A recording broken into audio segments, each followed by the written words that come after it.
Então, vamos voltar, agora está gravando. Aqui, então, aula 4, periféricos. Numa forma geral, periféricos eles são as extensões do computador que ampliam as possibilidades de uso. Alguns exemplos que a gente conhece de periféricos: mouse, teclado, webcam, display ou tela, né? Então, são dispositivos que conversam com o computador para enviar ou transmitir dados. No caso do nosso computador, no computador, quando eu falo desktop ou notebooks periféricos, eles são mais do tipo sensitivo, né? Eles percebem alguma coisa no ambiente. Em geral, para o computador como o notebook, o ambiente se resume ao ser humano. Então, uma pessoa interagindo e os periféricos, eles captam essa interação. No caso, o mouse, ele transforma um movimento numa posição do cursor, o teclado um clique em um caractere, a câmera absorve a imagem, o microfone o áudio, e isso tudo é processado pelo computador. Então a gente através dos periféricos a gente faz a conversa entre a máquina, entre o digital e o real, tá? Então mouse, teclado, webcam são exemplos de periféricos que se acoplam aos PCs. E quando a gente fala em periféricos no âmbito dos microcontroladores, como o Arduino, ou outros microcontroladores, como o ESP32, ou até mesmo computadores de placa única, como o Raspberry ou o Labrador, que é visto no outro minicurso, no minicurso da Maria, os periféricos permitem também interação com elementos não humanos. Então, a gente vai ver que os sensores e atuadores eles podem interagir com outros aspectos do ambiente, ok? Então, a gente pode dividir os periféricos em 3 tipos: sensores, atuadores e shields. Não vamos entrar muito nas shields, porque nesse momento não é muito interessante, não que não seja importante, mas para o nosso mini curso, sensores e atuadores são mais interessantes. Então, sensores sentem, né, são periféricos capazes de extrair dados do ambiente, dados como luminosidade, temperatura, pressão, som, cor, existem sensores para cor, presença, enfim, coisas que variam no ambiente, ok? E atuadores são periféricos capazes de alterar e controlar ativamente características do ambiente. Então, um exemplo de sensor, por exemplo, a gente pode considerar a câmera de um drone um tipo de sensor, porque ela consegue captar as imagens do ambiente, né? Então, a luz do ambiente, de certa forma. E como atuador, a gente pode resumir boa parte deles em motores, mas no geral é mais fácil pensar em motores, mas existem outros tipos de emissão de informação para o ambiente. Então, sensores absorvem informação do ambiente, atuadores jogam informação no ambiente. A gente pode considerar que quando eles modificam alguma coisa no ambiente, também é um tipo de informação sendo jogada de volta para o ambiente.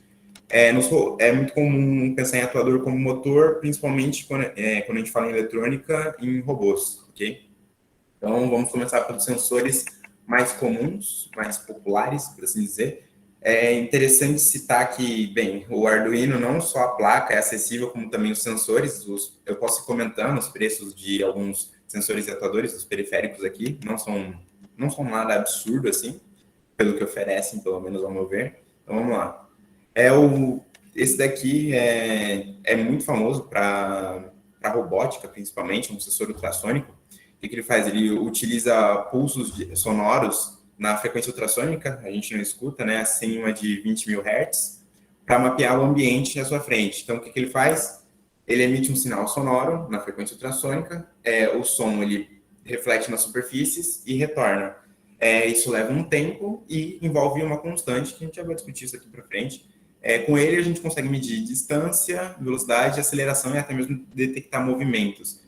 Na pandemia, eu vi muitos projetos de dispensers de álcool em gel utilizando sensor ultrassônico. Então, a pessoa aproxima a mão e o dispenser aciona, aliás, a proximidade, né, ela aciona um servomotor que puxa o êmbolo do reservatório de álcool gel e a pessoa limpa a mão, sem precisar tocar no pote que armazena o álcool gel. Então, ele funciona mais ou menos assim. Então, a velocidade do som é constante. Aí, para você descobrir uma distância, basta multiplicar o tempo pela velocidade que é constante. Então, o tempo contabilizado entre a ida do sinal e a volta, aí você pega esse tempo, divide por 2 e multiplica pela velocidade do som, que é uma constante, você tem a distância, tá? Inserir diretamente esses cálculos no código é desnecessário. Imagina, você tem que... existe, então, você conecta um pino que envia um sinal e outro que fica pronto para receber, então você tem que colocar um pino como envio de informação e outro como recepção de informação, você tem que acionar um e contar, criar uma função para contar o tempo, até o outro pino receber a informação de que o sinal sonoro voltou, e depois tem que fazer essa conversão aqui do tempo e da velocidade para a distância, dá muita dor de cabeça, é desnecessário, tem biblioteca pronta, com tudo isso já incluso, você só basicamente cria um objeto chamado sensor ultrassônico que possui algumas funções, e problema e dor de cabeça deixa para quem criou a biblioteca, tá? A biblioteca mais comum é bem, tem duas que eu conheço, a HC-SR04.H e a Ultrasonic.H, as duas têm uma utilização muito parecida, vai do gosto de cada um. Eu realmente não vejo muita diferença em uma e outra. Possui 4 pinos esse sensor, então ele tem um VCC que é para 5 volts, o TRIG, que é emissor, e o eco receptor, e o GND, que é o neutro. A acuidade dele, em distância, ele consegue medir de 2 a 4,5 metros. Depois disso, ele começa a dar erro, porque o sinal se perde, né? O som ele se dissipa no ambiente. E às vezes ele não retorna numa intensidade que o sensor consiga captar de volta. Lembrando, ele é simples. E esse sensor, o custo dele tá ali em torno de... Dá para achar ele, assim, entre 8 e 16 reais. Depende de quanto e onde você compra. Vamos lá.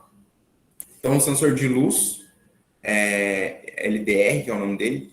Então, é o resistor dependente de luz, é um tipo de sensor resistivo, ou seja, depende de um tipo de resistor. Nesse caso, é um resistor que depende de luz. Usa o princípio da fotocondutividade. Quando a luz incide sobre o circuito, o valor da resistência muda. Por quê? Esse circuito ele é constituído por a gente chama de banda. Uma banda condutora e uma banda semicondutora. A banda semicondutora geralmente é fabricada ou de sulfeto de cádmio ou sulfeto de chumbo. Não é muito relevante saber disso, mas assim, quando a luz incide quando os fótons da luz incidem sobre a banda semicondutora, os elétrons da banda semicondutora eles saltam para a banda condutora e o valor da condutividade da banda condutora aumenta, então a resistência cai. Então, quanto mais luz, menor o valor da resistência. Aqui está falando aqui, quanto maior a intensidade da luz, menor o valor da resistência. Com isso, a gente pode medir a intensidade da luz no ambiente. Uma utilização, por exemplo, são sensores do sensor, aliás, uma utilização desse sensor está presente nos postes de iluminação pública.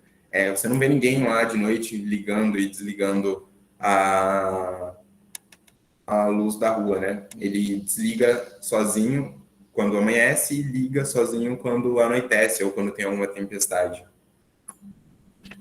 Outro sensor baratíssimo, esse aqui, esqueci de comentar. Esse aqui é custo de centavos, tá? 50 centavos, R$ 1, por aí. Ele precisa de um resistor associado. Ele é um resistor que precisa de um resistor para funcionar, tá? Mas daí a gente pode ver montando um circuito com ele. Tem vários exemplos na internet de como se monta. Enfim.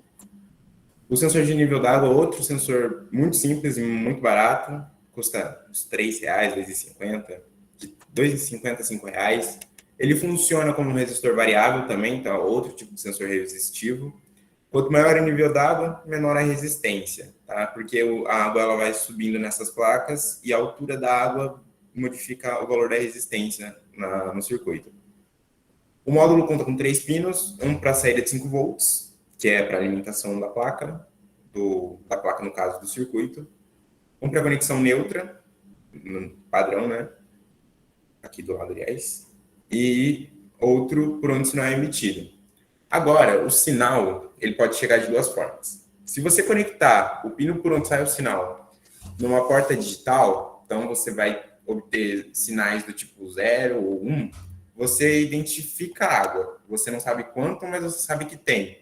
Nesse caso, funciona como um sensor de chuva. De repente, você pode, sei lá, detectar chuva e fechar uma janela ou algo do tipo. Então, você consegue detectar se há ou não água. E se você conectar numa porta analógica, para fazer a medida da variação dessa resistividade aqui, você vai obter a quantidade de água. Aí, nesse caso, você pode imaginar um circuito que mede o nível de água de um reservatório, de um copo d'água, de um reservatório de água para planta, por exemplo.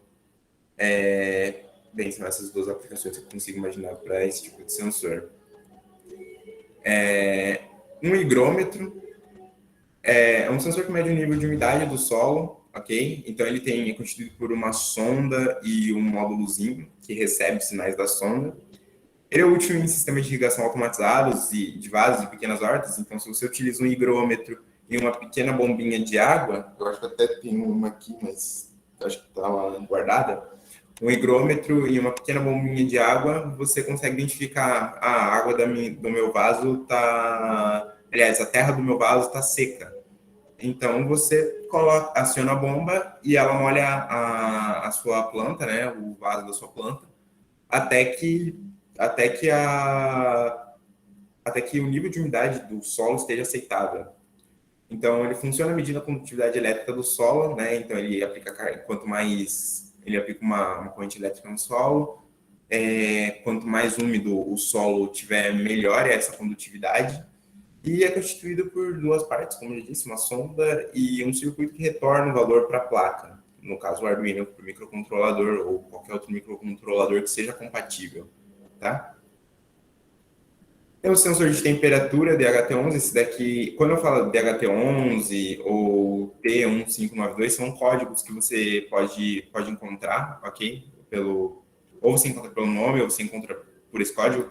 Por exemplo, podem existir mais de um tipo de sensor de nível d'água, mas só um é T1592, porque esse daqui é um nome dado para o tipo de circuito. A gente vai ver, no caso do sensor de touch capacitivo, né, é o nome do circuito que constitui o sensor. E vamos voltar aqui para o sensor de temperatura. É um sensor que parece simples, mas na verdade a utilização dele é complicada sem biblioteca, ok? Existe uma biblioteca DHT11, inclusive tem como você baixar ela no formato .zip, adicionar na ideia do Arduino, e a partir daí a gente consegue utilizar o módulo sem dor de cabeça, tem vários exemplos também.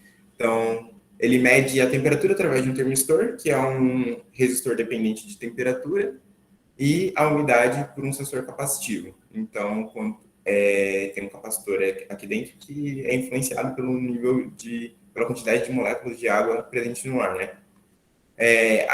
Consegue medir temperaturas numa faixa de 0 a 50 graus, então, numa temperatura, vamos dizer, ambiente, habitável para o ser humano, a gente consegue medir as temperaturas, né, de 0 a 50 graus, com precisão de mais ou menos 2 graus, e umidade de 20 a 90%, com precisão de 5%. É ideal para construir termostatos, por exemplo, ou pequenos termômetros caseiros. Você quer ter uma informação simples e rápida, você utiliza um sensor desse. Esse sensor ele também não é caro, assim, comparado aos outros um pouco mais que eu já apresentei, ele custa em torno dos R$15. Tem uma versão que custa 32, mas aí ele mede temperatura, umidade, pressão e altitude, se não me engano. Um que inclusive é muito parecido com esse, só que é branquinho, é um pouco mais alto, mas esse aqui já faz um bom trabalho.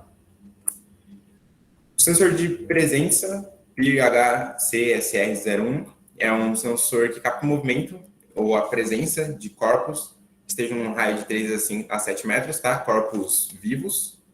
Então, constitui um sensor piroelétrico. Piroelétrico porque ele detecta a variação da radiação infravermelha no ambiente, né? Então, ondas de calor que a gente emite, radiação infravermelha, conforme a gente se move, nosso sinal infravermelho também se move, então ele capta esse movimento da radiação infravermelha no ambiente, e isso significa que tem alguma coisa se mexendo, tem presença. O tempo que o sensor mantém sua saída em estado alto, ele pode ser ajustado através de um potenciômetro localizado embaixo do circuito por um tempo de 5 a 200 segundos. Então, ele detectou o movimento, esse sinal de detecção do movimento pode ser ajustado, né, entre 5 segundos, então ele detecta o movimento e ele considera que existe movimento por 5 segundos, ou até 200 segundos. Por quê? Se a gente pode ajustar esse valor para o tempo, por exemplo, que uma lâmpada tem que ficar ligada. Quando você entrar num prédio onde, no corredor, as luzes acendem automaticamente, repara nos cantos. Provavelmente existe uma caixinha com um sensor, pelo menos com um domo, saindo assim, muito parecido com esse daqui. É exatamente o mesmo circuito ali dentro. Deixa eu ver se tem alguma dúvida aqui, porque às vezes você escreve no chat e eu não vejo. Vai gravar aula, estou gravando, me lembrar. É correto afirmar que atuadores são responsáveis por realizar trabalho no ambiente? Assim, trabalho no sentido físico ou trabalho no sentido de tarefa, simplesmente? Que a gente pode considerar que são, exatamente, são atuadores que são responsáveis por realizar trabalho no ambiente. Sentido físico, eu acho que é uma boa definição, sim. Também a gente pode falar dessa forma. E os sensores captam o trabalho do ambiente. É uma definição válida também. Pelo menos eu não consigo pensar nesse momento em um exemplo que se contradiza com isso daqui, tá? Aplicação de força, alteração de volume, enfim. Vamos continuar. Espero ter esclarecido, Jeff, espero ter falado também seu nome da forma correta. Vamos voltar aqui na apresentação. Então, temos aqui o sensor elétrico e o sensor touch. Aqui, TTP223, é esse circuito aqui capacitivo, tá? Na verdade, é o nome do circuito que serve de base para o sensor touch. Então, o sensor é baseado na capacitância do circuito na região demarcada. Você coloca o dedo aqui, você altera o valor da capacitância para o circuito e ele identifica se houve ou não um toque. A variação no valor da capacitância indica que o dispositivo foi tocado. E é um sensor muito simples, tá? Então, 5 volts, ele tem um pino aqui para você conectar no 5 volts, outro no GND, que é o neutro, então fechar o circuito, né? E o sinal, não faz sentido você querer conectar isso daqui numa porta analógica, né? Quanto o sensor foi tocado, no caso, sei lá, pressão, não tipo, calcular a pressão com a qual o circuito foi pressionado não é o objetivo desse sensor, tá? É só identificar se houve ou não toque. Então, se é sim e não, se teve ou não toque, é um sinal do tipo digital. Potenciômetro linear. Pela definição que a gente deu aqui em sensores, a gente pode considerar o potenciômetro como um sensor, tá? Porque se a gente for pensar bem na aplicação dele, não faz sentido. Se a gente envia um sinal elétrico para ele, ele não faz nada. Ele não faz nada. Ele simplesmente não vai fazer nada.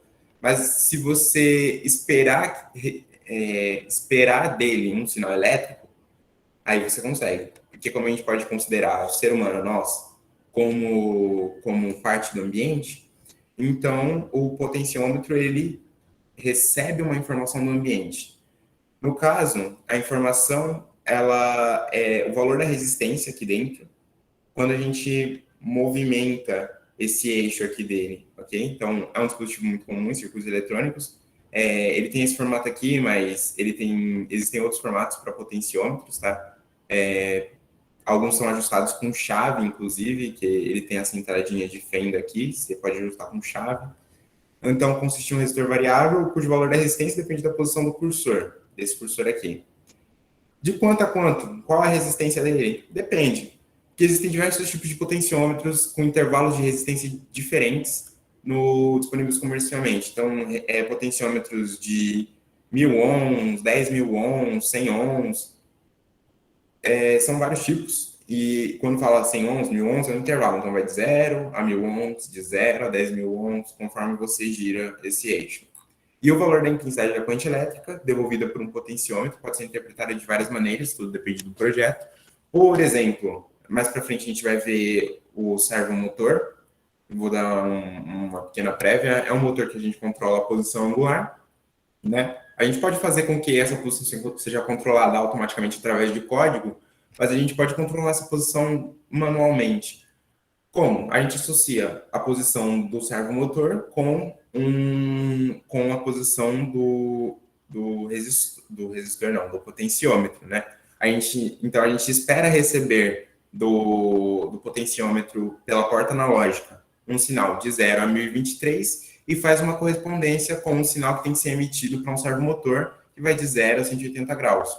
Existe uma função chamada MAP, eu não abordei ela, mas ela está no material, tá? É uma função MAP.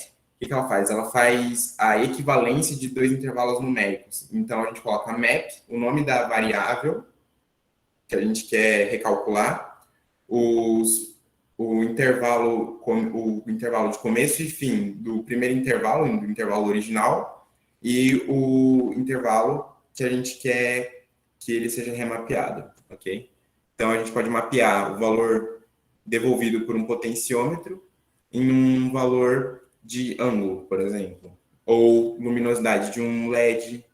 A gente pode conectar um LED numa porta analógica e controlar o brilho dele através de um potenciômetro. Tem muitas aplicações para isso aqui. O quão sensível é alguns circuitos também, muitos sensores, por exemplo, aqui, se vocês observarem, nesse circuito aqui do higrômetro, essa caixinha azul aqui dentro, essa caixinha azul, ela é um potenciômetro também. Você pode regular a sensibilidade do sensor. Então, aqui, o módulo joystick é outro tipo de sensor que é baseado em um potenciômetro, né? Porque é sensor porque a gente, o ambiente, interage com ele. Ele permite obter dados de posição equivalentes a 3 dimensões. Joystick muito comum em controle de videogame, é exatamente a mesma coisa. Então, os eixos X e Y, a gente detecta o movimento deles no eixo XY através de dois potenciômetros, né? Então, a variação na resistência de um potenciômetro em uma direção indica um movimento no eixo X, a variação em outra direção no eixo Y, e no eixo Z a gente consegue detectar movimento através de um push button, que se a gente apertar o módulo joystick, ele dá um clique, e esse clique é um botão que tem aqui dentro, então a gente acaba tendo o X, Y e Z, tá? Próximos sensores, daqui eu falei bastante, o sensor de obstáculo infravermelho, esse RT5000 é o nome do sensor. É um sensor reflexivo, como eu disse, né? Consiste em um LED, emissor de luz infravermelha, e um fototransistor. Então, o LED emite a luz, o fototransistor recebe. E o sensor pode reconhecer diferentes superfícies com base na capacidade que cada uma tem de refletir a luz. Então, a gente pode usar tanto para identificar a diferença de superfícies, né, a sobreposição de superfícies, tanto para poder identificar quão reflexiva é uma superfície. E aí a gente consegue identificar diferentes superfícies, né? Sistemas de identificação podem ser criados com base nessa lógica, dependendo do que você quer identificar. O objeto é fabricado, obviamente, de algum tipo de material. Esse material possui um tipo de refletividade. Aliás, cada material ou cada tipo de material possui uma certa diferença na capacidade de refletir a luz. E a partir disso a gente pode identificar qual material a gente tá passando numa esteira, por exemplo. Isso daqui é muito utilizado em robôs seguidores de linha. Como eu já disse, existe a Olimpíada Brasileira de Robótica, OBR, e nela o objetivo é basicamente um robô andando numa placa branca com um monte de linha preta. E essa linha preta, o robô tem que seguir essa linha preta de forma autônoma, né, sozinho. E quem faz a identificação se o robô está sobre a placa branca ou sobre a linha preta é esse sensor aqui. Então, como a gente pode ver, a gente pode conectar tanto no D0 aqui, que é uma saída digital, quanto no A0, que é uma saída analógica. E, esse sensor é interessante, SW420, o sensor de vibração, né? Ele capta a vibração de superfícies e é ideal em projetos ou que você queira evitar a vibração, né? Projetos que têm que ser estáveis, ou em projetos onde você espera receber algum tipo de vibração, como em sistemas de alarme, como nos dos carros, né? Então, o carro está fechado, quando você tranca o carro, você deixa o circuito do alarme ativo. Esse sensor aqui, ele está em uma parte da porta do carro, pelo menos um sensor muito parecido com isso daqui está no circuito do sistema de segurança do carro. Quando você chacoalha a porta do carro com ele trancado, esse sensor ele capta uma vibração e a partir de um certo limite de vibração, que pode ser ajustado por esse potenciômetro, o carro dispara ou não um alarme, evitando roubos, né? Vamos falar agora sobre alguns atuadores. Não são muitos, que a gente tem de exemplo. Muitos deles são motores e eu vou falar sobre 2 motores em particular, tá? Mas nem todos são motores. Alguns emitem, como eu disse, né? Atuadores atuam no ambiente, eles emitem para o ambiente alguma coisa, seja movimento ou informação. A gente pode falar que movimento é um tipo de informação, então, no geral, atuadores emitem informação para o ambiente. O buzzer, ele é um atuador que emite som, como uma buzina, um apito. O volume a gente pode regular se a gente conectar, ele tem um anodo e um catodo, tá? Que a gente coloca no terminal negativo, e aqui a gente coloca ou no terminal 5 volts, se a gente quer por algum motivo que ele fique apitando toda hora, sem parar, ou a gente coloca numa porta digital para ligar e desligar o buzzer quando a gente quiser emitir algum tipo de sinal, algum tipo de alerta, ou a gente pode colocar numa saída analógica e regular o volume com a qual o buzzer emite o som. É um som bem irritante, particularmente, eu não gosto não.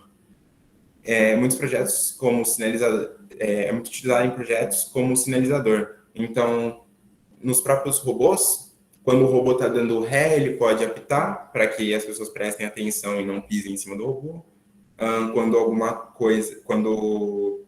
alguém entra numa sala, por exemplo, um LED desse também, um buzzer também pode apitar. Enfim, sinalização sonora, certo? É muito simples de utilizar e é baratíssimo, tá? Coisa de R$ 1,50 por aí. LED, esse é bem famoso, é um atuador que emite informação na forma de luz. Então, ele é um diodo emissor de luz. Diodo, a título de curiosidade, é um dispositivo que permite a passagem da corrente elétrica em apenas uma direção. Então, ele tem polos, ok? Você tem que conectar ele no polo positivo e outro no negativo. Se você conecta ao contrário, não funciona. Os LEDs mais comuns são o azul, o branco, o vermelho, o amarelo e o verde, como esses daqui, tá? Ele só tem uma cor. A gente pode controlar, se a gente liga numa porta digital do Arduino, a gente liga ou desliga o LED. Se a gente liga numa porta analógica, a gente liga e desliga o LED, mas a gente pode controlar a intensidade do brilho do LED. Mas também existem os LEDs RGB, e particularmente isso daqui é muito interessante, ele é todos em um. Então, ele tem uma perna como neutro, e as outras, a gente pode fazer o seguinte, se a gente liga uma, a gente tem uma luz vermelha. Se a gente liga outra e mantém as outras duas desligadas, uma luz verde. Ligando a outra e as outras duas desligadas, azul. Isso se a gente considerar que a gente está conectando numa entrada digital. Se a gente colocar numa entrada analógica, o que acontece? A gente pode ligar todas ao mesmo tempo, mas com intensidades diferentes. E a gente forma cores diferentes. É mais ou menos como funciona o olho humano. Por exemplo, a gente tem 3 tipos de cones, né, que detectam 3 tipos de luz. Vermelho, verde e azul. Então, basicamente, tudo que a gente enxerga é vermelho, verde e azul. A única coisa que muda é a intensidade dessas 3 cores que os objetos emitem, né? E aí a gente tem todo o espectro luminoso, tudo que a gente vê nas cores diferentes. Então, aqui nesse LED, a gente pode configurar a intensidade com a qual a gente quer esses 3 tipos de luz e formar vários tipos de luz diferentes, violeta, laranja, outras cores que a gente não tem nos LEDs convencionais. Amarelo também, né? Porque é a mistura de azul com verde, por exemplo. Então, temos um motor DC. Isso daqui não é todo o motor DC, tá? Se a gente for prestar bem atenção, o motor em si é essa caixinha que está enrolada em fita, mas quando a gente compra na internet para usar, ele geralmente vem assim, os motores. Isso daqui é uma caixa de redução que diminui a rotação do motor e aumenta o torque. Então, é um periférico muito popular entre os projetos robóticos, como os seguidores de linha. Tem uma tensão de funcionamento de 3 a 6 volts. Como que ele funciona? Dentro tem 2 ímãs permanentes e uma bobina que gera um eletroímã, né? Quando é conectado na corrente, quando uma corrente é aplicada. Se a gente ficar invertendo a polaridade do ímã, do eletroímã, a gente faz a bobina girar e essa rotação não está associada à rotação do eixo do motor, que aqui dentro gira um monte de outras engrenagens, e aí a gente obtém a rotação desse eixo aqui. Aqui a gente coloca uma rodinha, tá? E, bem, é um pneu, aliás, e aí a gente tem um sistema de locomoção. Importante, não pode ser conectado diretamente à placa. Por quê? Quando você liga o motor, você gera carga por eletricidade por indução. Quando você desliga, essa energia gerada por indução é devolvida através dos cabos. E, bem, ele funciona de 3 a 6 volts e o Arduino aguenta de até 5 volts. Então, passou disso, se a tensão que voltar for maior, você queima a sua placa e não tem o que fazer, é sentar e chorar, né? Então, a gente usa shields ou uma ponte H, né? Shield, a gente tem a L293D, que é o nome do modelo, que ela se acopla diretamente sobre o Arduino. Então, no caso do Arduino Uno, a Shield ela ocupa todo esse espaço aqui, né? Só supondo que isso aqui é um Arduino Uno, é uma Mega. Ocupa toda a parte superior do Arduino, e aí você fica um pouco limitado, mas se você tiver uma Mega, você conecta a Shield que controla motores aqui em cima, e sobra bem uns 40 pinos por aqui, para você utilizar à vontade. Mas não é nosso mérito, não é nosso ponto. Inclusive, mais para frente, a gente vai ter um projeto. Se alguém tiver interesse em usar a Shield, eu posso ajudar para controlar o motor, não é tão complicado. Existe até biblioteca própria. É muito mais fácil do que parece, utilizando a Shield para controlar motores através de biblioteca. Mas aí é assunto para daqui a pouco. Bem, outro tipo de motor, que é um atuador servomotor. Então, como eu disse, controla a posição angular, tá? O servomotor, ele permite o controle da posição angular, como eu já tinha dito antes. A gente pode associar essa posição angular com a posição de um potenciômetro. Existem modelos de 180 e 360 graus, tá? Então, esse daqui é azulzinho, SG90, ele gira de 0 a 180 graus, mas existem alguns modelos que giram 360 graus, e inclusive, se a gente abrir esse servo e fazer algumas pequenas alterações aqui nas engrenagens, a gente também consegue transformar ele num servo de 360 graus. Não só existem modelos com diferentes gamas de posições, como também existem sensores com diferentes torques. Esse daqui, por ser mais baratinho, ele custa entre 10 e 15 reais, a gente consegue achar ele. Algumas lojas vendem a 20 e poucos, mas aí são lojas maiores. Quando você compra em lojas menores, o que não faz nenhum sentido, né? Porque lojas menores mantêm estoques menores, mas eu acho que é para serem mais competitivas.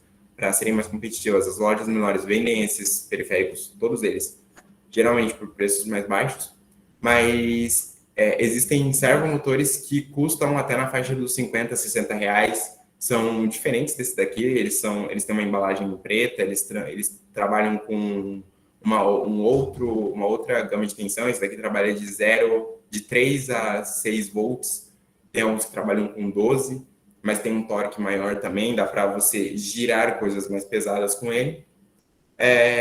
Ideal para movimentos precisos, porque você consegue controlar, né, se você quiser, 1 grau, 180, 90, 92, enfim, através de código. Existe biblioteca para controlar o servomotor e se chama servo.h. Por algum motivo, as pessoas que criam bibliotecas não são muito criativas com os nomes. E é muito utilizado em braços robóticos, tal qual esse aqui, que eu montei, só que ele está desconectado. No dia da nossa aula presencial, eu vou tentar deixar ele operante para vocês interagirem lá. E, bem, como vocês podem reparar, tem 1, 2, 3 servomotores sendo utilizados aqui. Deixa eu ver se tem uma pergunta no chat. Dá para regular o volume do buzzer, se conectar na saída digital e colocar resistores? Dá, mas assim, você pode... dá para fazer isso. Se você colocar um resistor que faça a tensão chegar no buzzer com 3 volts, por exemplo, você tem você faz uma tensão menor chegar até o buzzer, estou confundindo com o motor, até o buzzer, consequentemente você tem um volume menor, né? Qual a diferença entre esse motor e o do slide anterior? Vitor, você está perguntando a diferença entre o servomotor e o motor DC? É isso? Acho que sim, né? Beleza. Então, esse daqui, ele é bem pequenininho, como vocês podem ver, né? E esse outro aqui, ele é maior. Esse daqui opera de 3 a 6 volts, esse daqui a gente não consegue controlar a posição angular. Esse aqui sim. Esse aqui a gente escolhe se o eixo dele fica em 0, 10, 30, 45, 90, 180 graus, enfim. Esse daqui a gente só consegue controlar as rotações por minuto. Então, esse daqui é como a roda de um carro mesmo. A gente só consegue controlar a intensidade com a qual a roda gira. Eu respondi a sua dúvida. Beleza? É isso aí. Então, vamos falar aqui sobre a última parte da nossa aula, que é o projeto final. Então, o projeto final é montar um protótipo, um projeto com Arduino, tá? Vocês vão fazer isso em trios ou duplas. O que eu recomendo? Pesquisem sobre os periféricos que pretendem utilizar. Onde? Internet, pode ser comigo mesmo, se vocês tiverem algumas dúvidas, podem vir falar comigo, fiquem à vontade, tá bom? Não vou especificar um horário, vou responder assim que puder. Os periféricos, no caso, são todos esses daqui, tá? Que foram apresentados nessa apresentação. Então, deem uma olhada, se juntem, escolham as duplas, ok? Ou trios. Pesquisem sobre os periféricos, como faz a ligação deles com o Arduino e como se programa eles. Qualquer dúvida, eu estou à disposição. Contanto que sejam um desses periféricos aqui, tudo bem, porque são os que nós temos disponíveis, aliás, no momento. Fiquem tranquilos, não é nada para dar dor de cabeça para vocês, tá? Alguém levantou a mão, eu acho. Deixa eu ver. Nós vamos entregar para o seu relato. Não.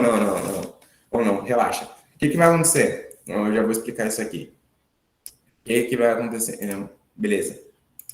Tranquilo, eu não quero dar trabalho, nada escrito, tá bom? O que a gente vai fazer? No dia 14/5, das 8 às 10 da manhã, eu espero encontrar vocês no Demar. A sala ainda está por ser definida, mas eu vou dar uma olhada se a sala pro aluno vai estar disponível ou se eu vou utilizar a sala do laboratório, do Labiel, tá? O que vai acontecer? Vocês pesquisem sobre os periféricos. Um do trio ou dupla talvez já tenha o Arduino baixado. O que acontece? Tem muito vídeo na internet, tá? Em português, bem didático mesmo. Coisa de 8 a 15 minutos, ensinando como funciona o periférico, explicando como o programa e como faz a ligação. Então, não vai levar quase nada do tempo de vocês. É só para o dia 14, então tem aí 13 dias, né? 13, nossa, eu estou fazendo conta errada. 7, 8, 9, 10, 11 dias. Tem 11 dias para isso. Vocês só precisam de meia hora, provavelmente, para pensar no que vão fazer. Pensem, se vocês já quiserem deixar o código pronto, programado, testar se ele está, pelo menos, compilando, bom, tá? O que vocês podem fazer?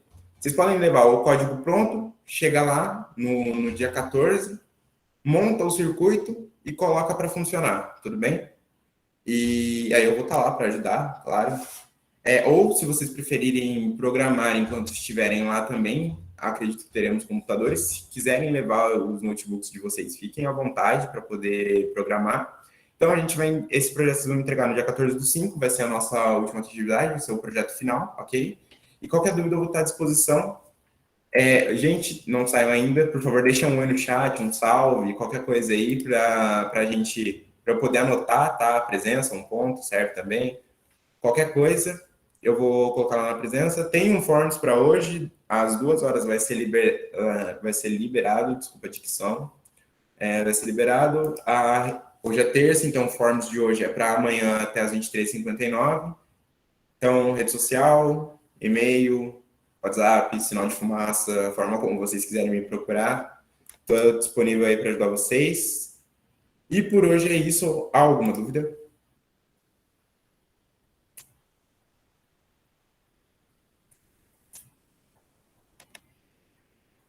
Até as 2 eu estou aqui, gente. Caso tenham alguma dúvida. De nada, Luísa. De nada, Vitor. Até mais, Pedro.